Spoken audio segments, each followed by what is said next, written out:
Maryamxon o'zlari. Maryamxonni biz avvalo tabriklaymiz. Juda ham chiroyli, fayzli, barakotli bo'lsin. Bugun mana hoji dodam va hoji onalarimiz chiroyli qilib duo qilishadilar. Mana shu yerda mahallada juda ham ko'p onalarimiz har doim hokimiyatning bir mana shunaqa tadbirlarida, to'g'rimi? Umuman mahallani tadbirlarida aytishadiki, bizaga ham bir закрытие помещения deydi.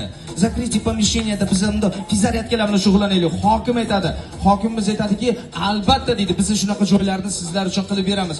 Ko'chada bizning o'zbek onalarimiz bor-ku, trenirovka qilishga uyaladi, xijolat bo'lishadi. Yo'q, onalar endi bo'ldi, xijolatchilikni yo'qotdik. Chunki hoji dadam, hoji onam yaxshi bir farzand o'stirgan ekanlar. Ismlari Maryamxon. Maryamxon fitnessini ochyapti. Men endi yonimizdagi gapirmayapman, tepaga qarab gapiryapman, sizlarga eshitadi. Aytadi-yu, qizim sen gapiryapman, kelinim sen eshit bo'lyapti-da. Shuning uchun odat tushing. Tushing. Balkon! Bahodirjon